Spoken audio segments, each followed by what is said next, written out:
Are you struggling to beat the Icon of Sin, or are you just looking for the best strategies to do so? Well, that is exactly what this video is going to be discussing in 3 easy to follow detailed steps that will allow you to be able to defeat the Icon of Sin. But you want to make sure you hang around to the end of the episode because I'm going to be discussing a bonus tip that can be extremely useful in defeating the Icon of Sin as well.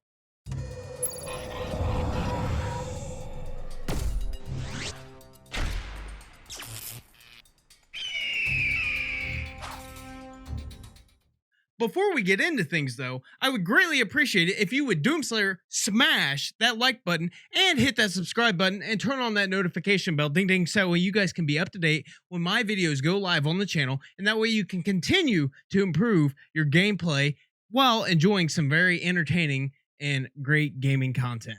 So kicking things off, we're going to be discussing step number 1, which is focus on the Icon of Sin. Now, I know that sounds really general, but hear me out.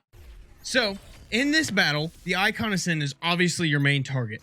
There's obviously a bunch of other demons in the arena with you, but it is not really necessary to focus on those other demons because the Icon of Sin is the main target. You want to focus on him.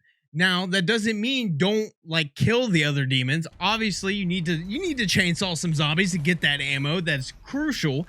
But in these arenas, when you're fighting the Icon of Sin, the Crucible ammo that's laying around is essentially unlimited. So my tip is just use the Crucible, take out the heavy hitting zombies such as, or not zombies, but demons such as the Whiplash, Mancubus, all those heavy hitting demons, and save all the fodder demons such as the imps, the soldiers, the zombies.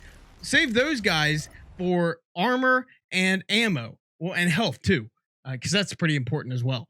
And use all the other time to focus on the Icon of Sin, because the Icon of Sin is ultimately the main target, so you want to make sure you focus on him. So moving on to step number 2, this step is all about movement, and I mean move, move, move. When you're fighting in this arena, this is by far probably the most difficult out of all of them because the Icon of Sin is the ultimate boss. Like, you beat him, you beat the game. So you want to make sure you stay on the move because otherwise he will crush you and you just won't be in existence anymore. Like, he'll literally just crush you. So make sure that you stay on the move. Don't stand still. I don't even care if you gotta sneeze. Don't stand still. I mean, if you gotta tape your eyeballs open so you can just continue to move. Keep your eyes. Don't even blink. I'm kidding.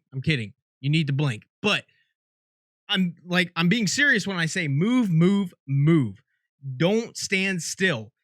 The only times that are really necessary to stand still, in my opinion, is when the Icon of Sin performs some of his special moves, such as I don't know what it's called, but the giant laser beam thing that literally will melt you, or when he calls down the meteors from the sky. That's when you need to hide and cover, but all the other times just stay on the move. Even when you're hiding and cover, use the Crucible, protect yourself, and just move around and just keep yourself from taking damage from the fodder demons and the other demons that are in the arena. But just continue to move. I mean, multitask. Move, shoot, move, and shoot. Multitask. Movement, I can't even explain to you how important movement is in this battle. Doom Eternal is built around movement, but especially in this battle, if you don't move, you're not going to make it very far. So you got to stay moving. On to the final step. Step number 3, which is take advantage of your weapon's strengths. Each individual weapon the Doomslayer has in his arsenal has its own strengths. You got the super shotgun as your right arm, you got the rocket launcher as your left, and the BFG's the full-on headbutt. I don't know that. Oh, anyways. So you want to make sure you use these weapons to their best advantage. The super shotgun, up close and personal, nothing beats it. When you use the rocket launcher, you don't want to be up close because you don't want to damage yourself. The ballista, by far one of the most useful weapons in this fight, is extreme. It's necessary, especially when it comes to the arms, the armor, and the arms like, because you have, yeah, anyways. But you have to use the ballista because it's such a precision weapon, and those are hard targets to hit. Now, I know what you're thinking is like, well, I mean, what do we do with the BFG? Well, this is extremely crucial because the BFG, you don't have unlimited ammo for the BFG in these fights. Now, you do get quite a bit of ammo for the BFG, but you have to use it very sparingly and very smartly. You don't want to use your BFG ammo to kill the demons in the arena. You want to use it for the Icon Ascent. But, I mean, if you're in a dire situation, use the BFG to get yourself out of a pinch. But try your absolute best to only use the BFG on the Icon Ascent. But only use it on the Icon Ascent when you're up close and personal with him. Don't try to shoot him from a range, because most likely he'll end up moving, causing your shot to miss, causing the battle to go on longer, because the BFG does a lot of damage to the Icon. Now, you can use the Unmaker as well, but to be honest, I kind of prefer the BFG because while you shoot it at the Icon, it'll kill all the demons around you as well. So it's extremely useful, in my opinion, when it comes to the battle with the Icon Ascent. So use the BFG up close and personal. Make sure that you use the ballista and the super shotgun like all the time. Use your rocket launcher. To be honest, the rocket launcher, depending on how you play. Now, this all revolves around how you play, how you like to use the weapons.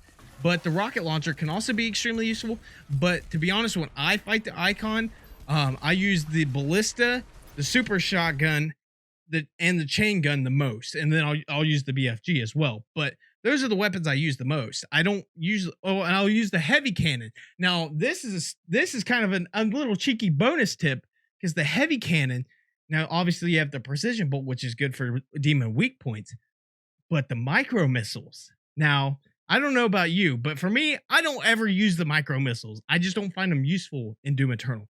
But when it comes to the Icon of Sin, when you're up close and personal with him, using the micro missiles, especially if you have them completely maxed out, and this goes for all your weapons, if you have them like completely maxed and you've mastered each weapon or mastered some of the weapons, especially when it comes to the heavy cannon, the micro missiles, the bottomless micro missiles, insane amounts of damage if you're up close and personal and you hit all the missiles on the Icon. So that's a little cheeky bonus, but that's not the bonus tip. So make sure you just you understand which weapons are useful in which scenarios, and use those weapons to the best of your ability, because that is ultimately how you're going to defeat the Icon of Sin most effectively. All right, so now that you stay tuned for this entire video, it's time for the bonus tip, as I promised. Now, for the bonus tip, this comes down to using the audio of the game to your advantage. Now, if this is your first time playing against the Icon of Sin, you probably don't know like which attacks he has. Now, he does have multiple different attacks, but if you played against him before and you're watching this video because you're having a hard time beating him, you'll know by now that he has multiple different attacks. And some of those attacks have very distinct sounds that you can use to your advantage to understand what he's about to do.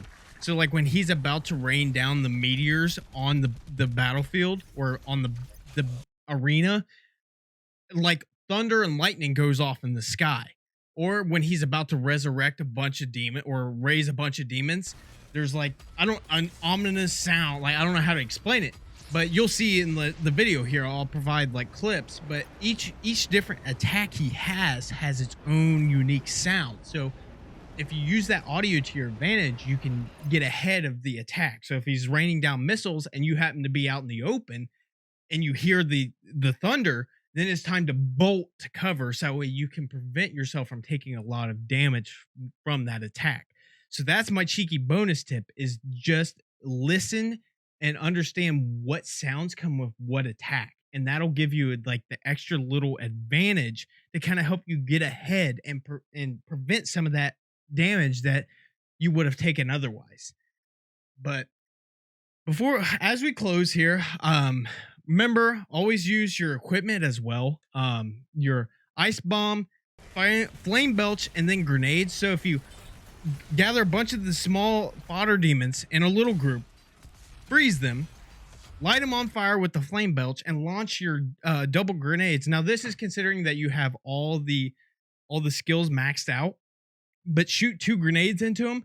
You talk about all the health, all the armor that you'll need. And then you got the chainsaw for ammo because you're going to be burning through ammo like crazy. So you'll need that too. But just continue to like critique how you're playing, some of the look back, record some of your footage if you're really having a hard time beating the icon. Record some of your footage. If you have a NVIDIA graphics card, use the GeForce Shadow Play. Record some of your footage, go back and watch it, and kind of analyze what mistakes you're making, and try to work on fixing those. And ultimately, you're going to beat the Icon Ascent. So just keep grinding at it. You got this. So he's not impossible to beat. Trust me. So just keep working at it. It's going to take time. You may not get it on the first time. Lord, you may not get it on the third time, fourth time, fifth, whatever, however long it takes you, doesn't matter. You'll eventually beat him. You'll learn the strategy, and then you can go back through and just try to play it on every difficulty. So I highly recommend doing that, by the way, is playing it on all the difficulties if you really enjoy the game. But just keep working at it. I know it's frustrating, especially when you get killed, and especially if you're on Ultra Nightmare. That's really that. I mean, that one, you pucker up big time on that one, because I mean, you got one life, and if you're on the last mission, you don't want to die. Like, you don't want to have to redo that whole game. So just keep a level head. Know how you play. Know how you like to play. Use your weapons to your advantage. Use your movement to your advantage. And I promise you, if you follow these steps, continue to work hard at it, you'll ultimately beat the Icon Ascent, beat Doom Eternal, and feel successful, and have, especially if you beat it on the Ultra Nightmare, you got some major bragging rights, and you get the all gold skin. Like, I mean, if there's a skin to get, it's the all gold skin. So without further ado, guys, like always, I hope you guys did enjoy. And if you did, make sure you Doomslayer smash that like button, hit that subscribe button, turn on that notification bell, ding ding, so that way you guys can be up to date when my videos go live on the channel. For more Doom Eternal tips and tricks, hit the card up in the corner. And like always, guys, do good, do have fun, and do be kind. We'll see you guys next time. Peace.